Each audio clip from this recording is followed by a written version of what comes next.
Tem samba de beco de morro, tem samba de banco de praça.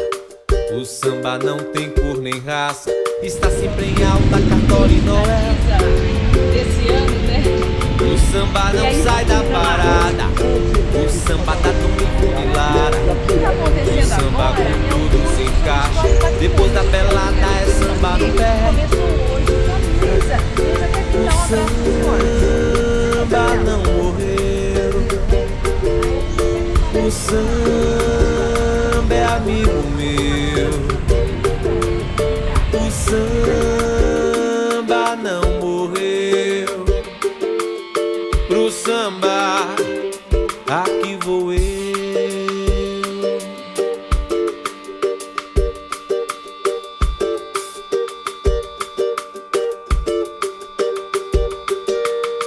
O samba passista na pista, o samba conspira na quadra. O samba conversa com a alma, abraça a calma, distrai, dá prazer. No samba a poesia se esbalda, no samba a alegria extravasa. No samba o tempo não passa, só louco que acha que ele morreu.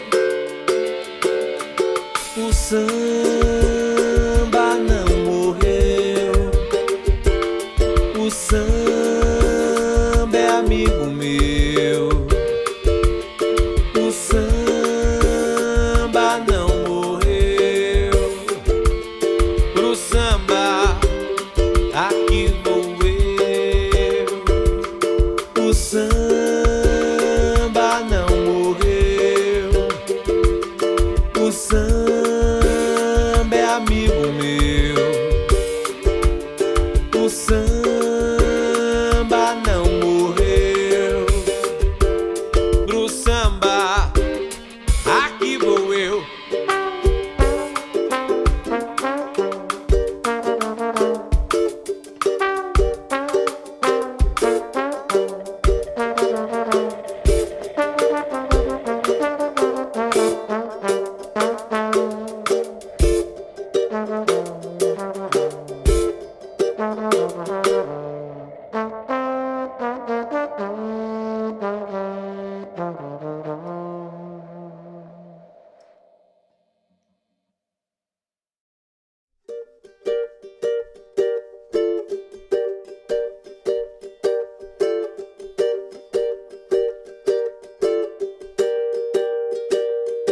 Tem samba de beco de morro, tem samba de banco de praça. O samba não tem cor nem raça, está sempre em alta, Cartola e Noel. O samba não sai da parada, o samba da Dona Ivone Lara. O samba com tudo se encaixa, depois da pelada é samba no pé. O samba não morreu, o samba é amigo meu. O samba não morreu, pro samba aqui vou eu.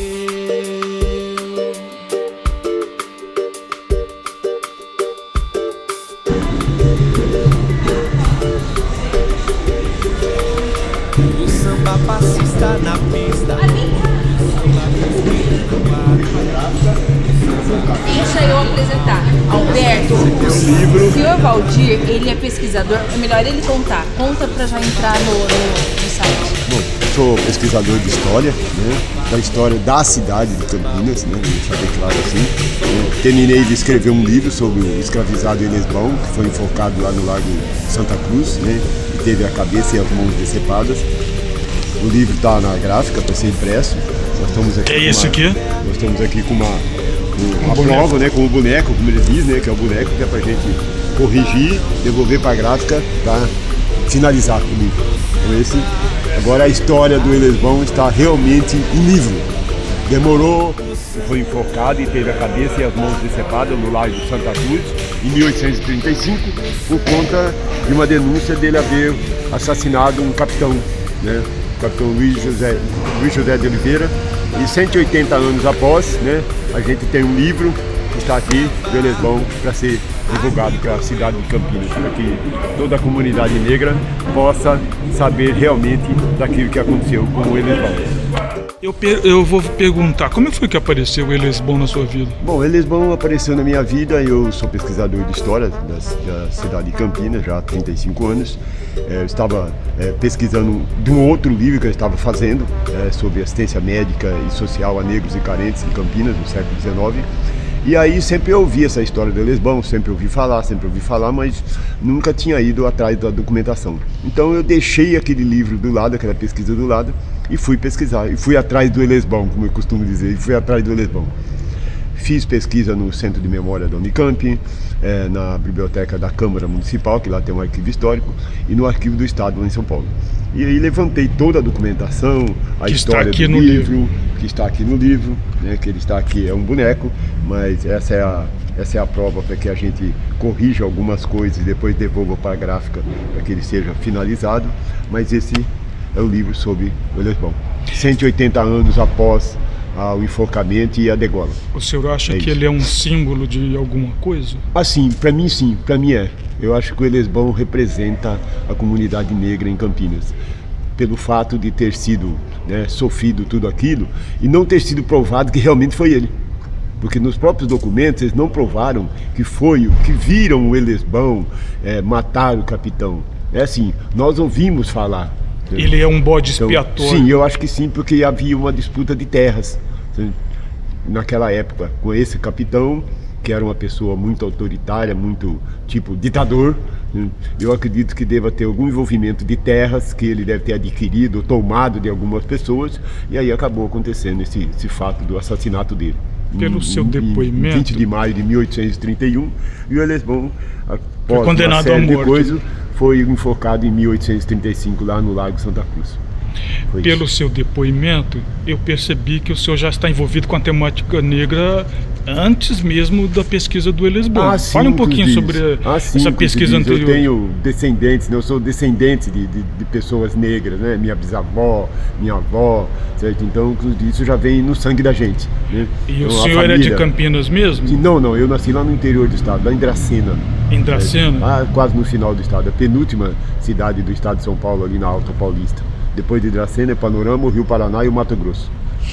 Então eu sempre me envolvi, certo? E depois quando eu acabei vindo aqui para Campinas, aí então é que eu me envolvi de vez mesmo com a comunidade negra. E quando foi que o senhor se mudou para Campinas? Na década de 70. De 70? De 70 para cá eu estou envolvido com a comunidade negra de Campinas direto. E como foi lá na década de 70 esse seu vínculo? Como aconteceu? Eu sempre vinha para cá, mas antes de morar aqui eu não era bem envolvido, só vinha para cá passear. Então eu ficava assim assoberbado com os casarões e eu lia algumas coisas sobre Campinas, né, da época da escravidão, aquela coisa toda. Então eu estava sempre ligado a isso, a Campinas da escravagista. Certo? Eu ouvia muitas histórias, inclusive aquela história de que o Rio de Janeiro era a corte, São Paulo a capital e Campinas é o lugar onde os negros vêm apanhar. Certo? Que era um lugar assim, era chamado de a Bastilha Negra, né? Os negros que tivessem algum problema eram vendidos para cá para que os senhores colocassem eles no rumo, no caminho certo. Porque a fama aqui era essa. Debaixo da chibata. Gente. Então eu sempre me envolvi com Campinas, com os negros, com a escravidão, né, as grandes fazendas, e aí, como se diz, estava sempre dentro disso. E quando vim para cá, então aí eu entrei de corpo e alma na história toda. Então, mas aí foi através de algum grupo organizado ou só pelo interesse da pesquisa no tema? Não, o primeiro clube que eu conheci aqui da comunidade negra foi o Machadinho, né, aqui na Vila Industrial, onde hoje eu sou vice-presidente, né? Hoje eu sou vice-presidente, é um clube de negros, que esse clube foi fundado justamente em 1945, porque os negros não tinham espaço na cidade para fazerem suas reuniões sociais, para poder ser associado de nenhum outro clube, que eles não eram aceitos. Eram discriminados. Isso, eram discriminados. E então um grupo de negros comprou essa terra aqui na Vila Industrial e ergueram lá o Cultural Machadinho, e que está até hoje lá, fez 70 anos esse ano. E quais são as atividades que esse clube A gente exerce? promove festas, né? Nós temos feijoada, nós temos diversas coisas lá, certo? Que a gente sempre faz lá, certo? O clube não tem associado porque ficou muito tempo desativado, e depois de uns anos para cá a gente começou a reativar o clube de novo, arrumamos uma diretoria, acertamos a documentação, e agora pelo menos 3 ou 4 vezes por ano, 5, a gente consegue fazer alguns eventos lá. Ele tem uma sede própria ainda? Tem sede própria. A sede é toda do clube, terra comprada pelos negros em 1945, para fazerem justamente esse espaço para que os negros pudessem ter suas festas, seus eventos, reuniões políticas, essa coisa toda. Inclusive até ouvi dizer, ainda não levantei, ouvi dizer até que teve algumas reuniões da Frente Negra Brasileira no Machadinho. E isso é um fato que a gente precisa... Do Abdias do Nascimento, no caso? Eu ouvi dizer sim, então eu não tenho muita certeza, mas deve ter documentação disso, que a gente, talvez o próximo passo seria a gente tentar levantar resgatar a história desse porque clube. Realmente eu acho que era uma coisa a começar pelo seu depoimento, pelas suas memórias, sim, né? Sim, até porque, vamos dizer assim, a Frente Negra Brasileira também se reuniu aqui em Campinas como se chama assim, na Estrela d'Alva, uma associação dançante. Eles faziam a reunião desse clube, mas junto tinha também a Frente Negra Brasileira, que já estava na clandestinidade. Já estavam escondidos, na época do Getúlio. Então eles vinham para cá... Foi pós-Getúlio ou antes? Isso, na época Getúlio, no Estado Novo, certo? Que já estava havendo essa confusão toda com a Frente Negra Brasileira, que resolveu se tornar um partido, e aí então ela entrou na clandestinidade. Então eles tinha a sede de Campinas, que faziam as reuniões dele, junto com essa sociedade para passar despercebido. Então, mas eles estavam se reunindo junto com essa sociedade aqui em Campinas. Precisamos resgatar essa história. Certo? Inclusive no Centro de Memória, eu ganhei de uma pessoa uma caderneta de livro de presença, e nessa caderneta do livro de presença, que eu tenho um instrumento de pesquisa no Centro de Memória, tem assinaturas de pessoas da Frente Negra Brasileira. Nessa cartilha. Então está lá que eu fiz doação para o Centro de Memória, então lá tem essa caderneta de assinaturas de presença de reuniões, e tem uma parte que tem assinaturas de pessoas da Frente Negra Brasileira aqui de Campinas. É uma coisa assim muito interessante. Certo? Importante, né? Já conta do Machadinho eu ainda não vi nada, mas como se diz, onde a fumaça tem fogo. Tem fogo. Se falaram que acontecia alguma coisa, indiretos, é porque realmente deve ter acontecido sim. Ainda mais porque se eles estavam na clandestinidade é mais difícil, sim, né? Então eles vinham, faziam as reuniões deles junto com a reunião daquele clube, para passar despercebido, para que as pessoas não percebessem que realmente era a reunião da Frente Brasileira, mas simplesmente era uma reunião daquela sociedade ali, e eles se reuniam junto e resolviam os problemas deles. Qual que é o vínculo que o senhor tem com a roda de capoeira aqui do museu? Bom, a capoeira, eu tenho um vínculo com ela desde a década de 70, né? Porque o mestre Maia e o mestre Godoy, nas primeiras aulas deles, lá na academia da Odete Mota Raia, eu estava presente. Então eu conheço o mestre Maia e o mestre Godoy quando eles começaram na capoeira. Mestre Antônio, mestre Tarzan, certo? Esses são os primeiros? Não, eles são apenas um elo da extensa ligação de capoeira em Campinas. E aí eu fui me envolvendo também com a capoeira, inclusive com o samba também, sabe? Com a Umbanda, samba de Campinas. Candomblé, certo? Quer dizer, com samba de lenço, e aí tá tudo dentro samba da comunidade de lenço negra, né? Então eu fui me envolvendo com tudo isso que faz parte da comunidade negra, a capoeira também, né? Os mestres que hoje são referências da capoeira aqui em Campinas, e eu sempre junto, participando das reuniões, das aulas, enfim, nunca joguei a capoeira, mas eu sou um estudioso da capoeira. Sou um estudioso da capoeira. E da religiosidade negra também. E também, da religiosidade negra também, da Umbanda, do Candomblé, do samba. Conheci muitas pessoas envolvidas com a Umbanda, com o Candomblé, com o samba, certo? Então a gente está dentro disso. Não há como você se desvincular de alguma dessas coisas se você está dentro da comunidade negra. É impossível você ficar a parte de alguma dessas coisas, muito difícil. Vou fazer uma pergunta, qual que é a relação da comunidade negra com a cidade de Campinas, que tem essa tradição de escravismo rigoroso? Sim, sempre houve essa parte, né? Essa parte de separação, de segregação, né? Haja visto, por exemplo, o Largo Carlos Gomes, né, o Jardim Carlos Gomes, que os negros não podiam participar de dentro do footing, de dentro do jardim, e ficavam pelo lado de fora, né? A questão da rua da Rua Barão de Jaguara, né, que na época da escravidão só era permitido se passar por ela se tivesse um salvo-conduto do senhor, um bilhete, qualquer coisa, porque aos negros não era permitido andarem nela sem estar fazendo alguma coisa, com ordem de alguém, porque senão eles eram chicoteados.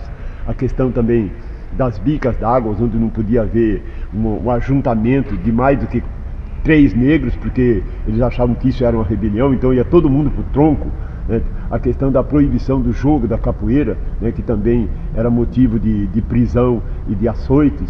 A questão vamos dizer assim, do jogo de búzios, que aí então era pior, né, porque aí era considerado uma feitiçaria pela Igreja Católica, então aí se dobrava os dias de cadeia, se dobrava a quantidade. O jogo de búzios? Sim. Sim. Dobrava? Isso tem artigos no Código de Postura que diz a respeito disso. De Campinas? Sim, nos códigos de postura da Vila de E São após Carlos. a escravidão? Sim. O que aconteceu? Assim como se diz, após a escravidão ainda continuou, né? Porque Campinas continua sendo uma cidade com esse resquício de racismo. Né? É difícil a gente separar isso. O Atlântico assim o fez. Essa é a morte da raça, a inevitável liberdade. É lindo que assim se faça. Foi fruto do Atlântico, culpa do Atlântico, em branco e preto, negro, pardo, no mar azul, Atlântico negro vai renascer.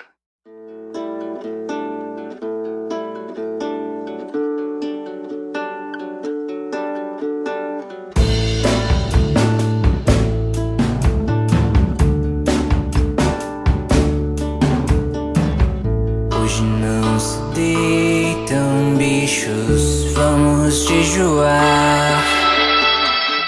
Hoje não se deitam corpos, vamos resguardar. Quem é o cavaleiro que vem de Aruanda? É o chassi, seu cavalo, seu chapéu de banda. Quem é o cavaleiro que vem de Aruanda? É o chassi, seu cavalo, seu chapéu de banda. Tu já estás de volta entre nós. Então eu acho que a relação da comunidade negra com Campinas já vem desde, como se diz, né, desde o início da povoação de Campinas, né, em 1700, que já se passava por aqui, que era chamado o Caminho dos Goiáses, né? Quer dizer, então os negros já estão aqui nessa cidade há muito tempo, há 300 anos, 400 anos, vamos dizer assim, né? Isso era um caminho para se descobrir as minas de ouro, de prata, enfim, etc, no interior do país. E os negros foram ficando por aqui, né? Então, a documentação dessa cidade já dá prova da existência dos negros bem antes de Barreto Leme vir para cá, que quando ele veio para cá também, ele trouxe os seus escravizados. Né?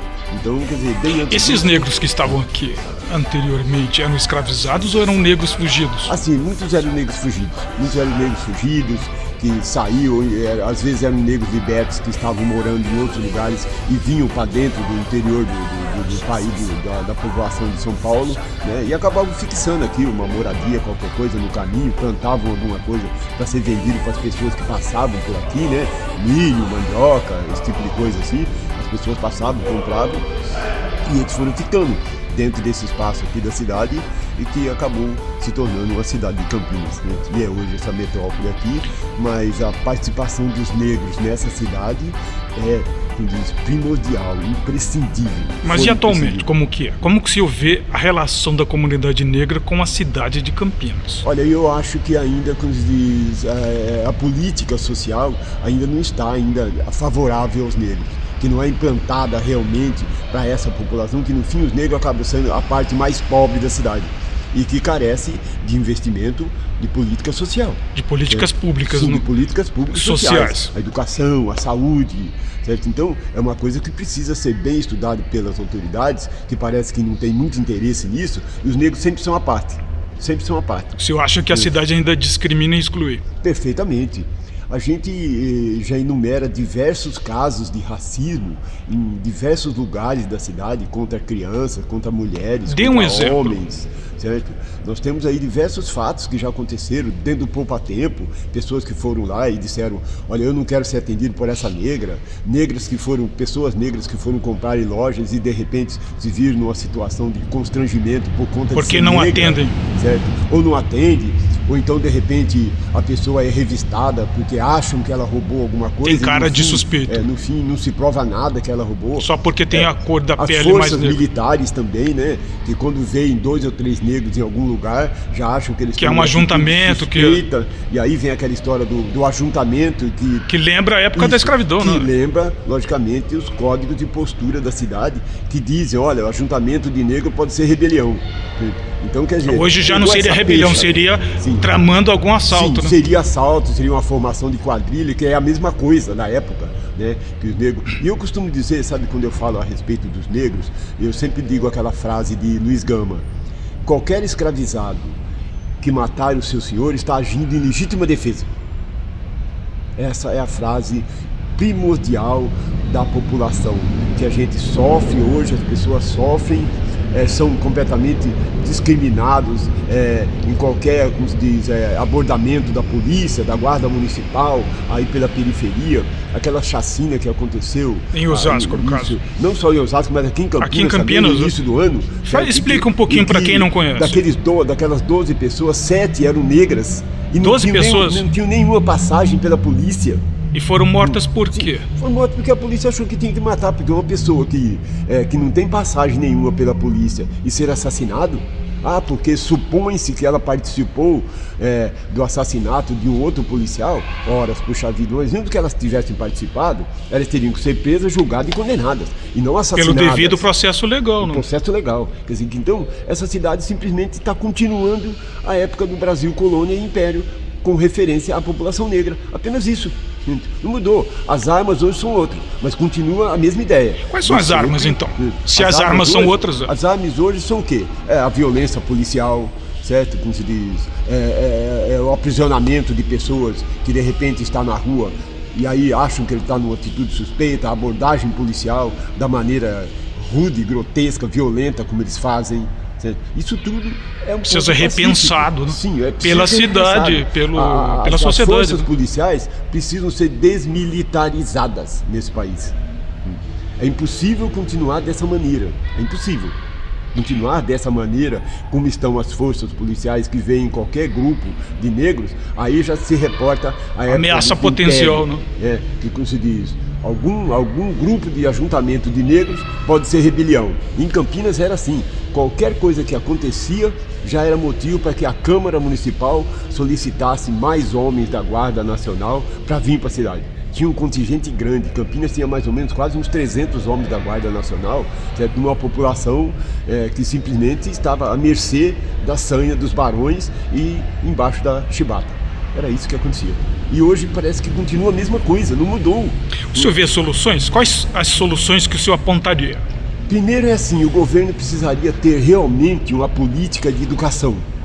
Porque tudo que se resolve num país tem que ser através da educação. Enquanto essa população menos favorecida não tiver uma educação à altura de escolas, creche de período integral, escolas de período integral, porque realmente de qualidade, para que eles possam ir para uma faculdade.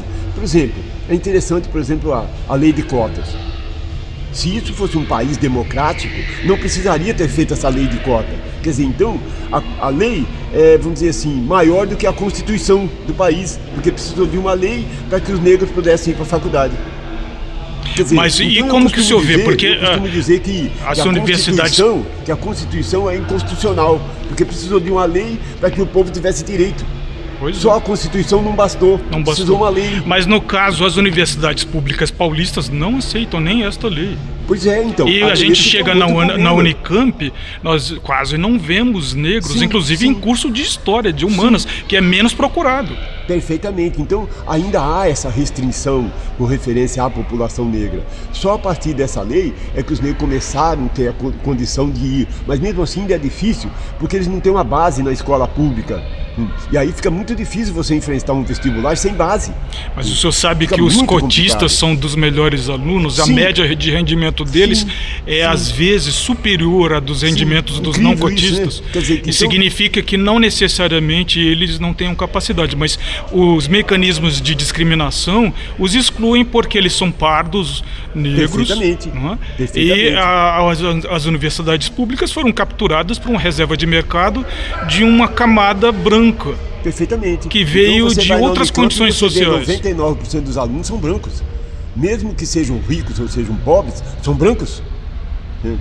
E aí você está E a discriminando? cidade de Não. Campinas, ela é uma A cidade de negra ou uma Campinas cidade hoje, branca? Nós temos 48% da população, segundo o IBGE, é a população negra, de pardos e pretos. Quer dizer, então metade dessa cidade é negra. Aliás, sempre teve essa parte da população de Campinas, desde a fundação da freguesia, a maioria era negra. Então isso é um ponto pacífico. Mas é uma cidade que se reconhece como negra? Não, Campinas não se reconhece como negro, de jeito nenhum, nunca. Nunca existiu esse reconhecimento da cidade, que nós somos uma cidade negra, certo? Isso é simplesmente impossível, certo? Até por conta da elite, que a elite não aceita essa pecha de dizer nós temos uma maioria da população negra. Isso é impossível. Quais as soluções que o senhor apontaria para... É justamente isso, a educação, certo? E políticas públicas específicas? Nenhum país se torna grande sem vamos dizer assim, a eliminação da ignorância, né, do analfabetismo. Certo? O preconceito tem a ver com a ignorância? As grandes nações do mundo só se tornarem grandes quando elas Por causa da foram pra educação. Fora Mas disso, o preconceito não existe, é impossível. discriminatório tem a ver Até com a porque, ignorância? Até porque, você veja bem, os grandes inventores tiveram que estudar. Se eles não estudassem, não teriam como ser grandes inventores. Então tudo se baseia na educação. Enquanto o Brasil não aplicar todos os tiros dele, sabe, a munição dele toda na educação, nós não vamos ser um grande país. Mas o racismo pode ser também superado via educação? Aí elimina. É a única maneira. É a única maneira. Por exemplo, essa lei 10.639, que é de 2013, até hoje não foi implantada. Por quê? Por conta do racismo. Nós tentamos que tem essa lei. Implantá-la. Nós temos uma escola aqui em Campinas só que pratica esse tipo de coisa, que é lá do Uziel, que pratica essa condição. Mas os alunos fazem um trabalho. Mas isso que o senhor conhece, porque eu, por exemplo, sou professor de história da Escola Integral Alpila, e é uma escola negra, e lá nós estamos tentando fazer isso. Agora, eu reconheço, é muito difícil. Muito. Inclusive porque nossos colegas professores eles têm uma resistência mental. E a própria secretaria, às vezes, não aceita. Ou acha que a gente está fazendo coisas ilegais. Por exemplo, o direito à imagem da criança negra é uma coisa que é censurado. Acham feio. Sim. E interessante é que em Campinas existiam 2 colégios fundados por negros que aceitavam filhos de imigrantes espanhóis, italianos, portugueses. E foram fundados que é o Cesarino. O colégio Cesarino e o colégio também que era lá do professor Oliveira, certo? Que era fundado ali, São Benedito. Eram 2 colégios que aceitavam pessoas da população branca pobre, certo? E aí as outras escolas não aceitavam os negros pobres. Quer dizer, aí fica difícil. Fica difícil. E pior ainda quando a própria escola é formada por uma maioria negra e ela fica invisível, não se vê. Fica invisível, porque eles não aceitam, eles não dão identidade para aquela escola. Certo? Simplesmente a escola está ali. Olha, eles estão lá, então deixa eles lá. Deixa eles lá. Não, o que nós vamos fazer? Não, deixa eles lá. Deixa eles quietos lá, eles vão ficando quietos, eles não têm visibilidade e vai passando. É por isso que quando a gente vai numa faculdade, a gente vê uma minoria negra.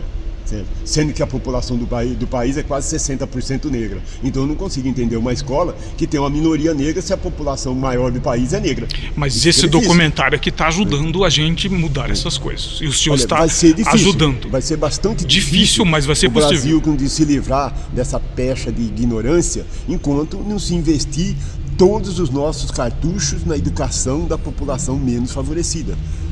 Isso é impossível. Isso, mas esse museu está colaborando, por exemplo, dando voz e rosto ao senhor, para o senhor falar essas coisas. Mas acontece que as iniciativas são muito poucas para uma cidade de 4 bilhões, 5 bilhões de orçamento. É verdade, mas agora existe a lei municipal que incluiu isso. É um pingo d'água no oceano.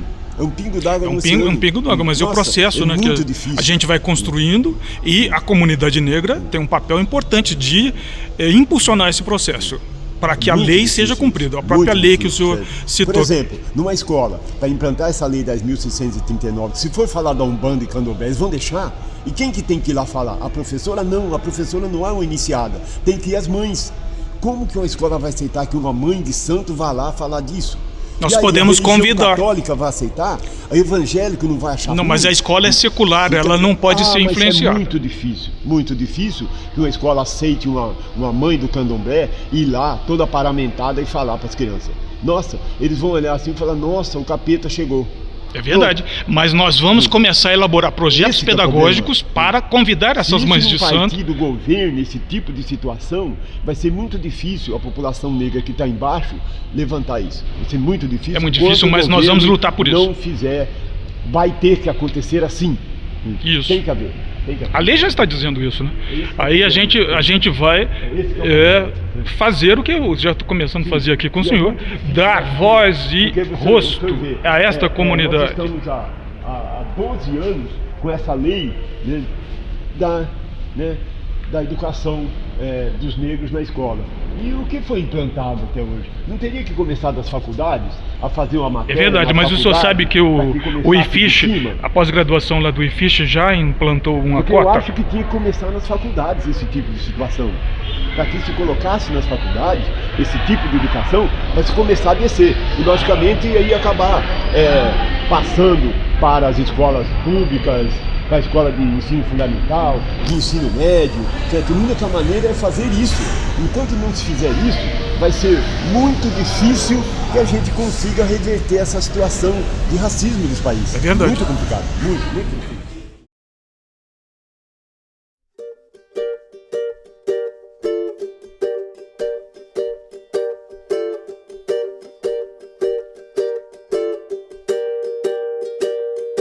Tem samba de beco de morro, tem samba de banco de praça.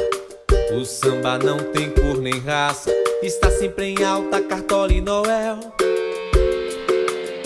O samba não sai da parada, o samba da Dona Ivone Lara.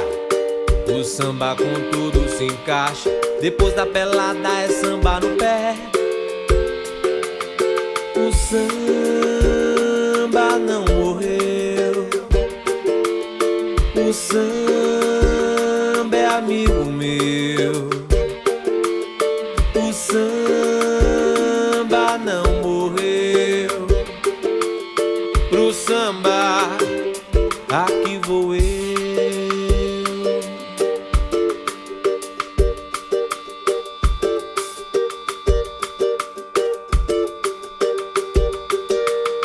O samba passista na pista, o samba conspira na quadra. O samba conversa com a alma, abraça a calma, distrai, dá prazer.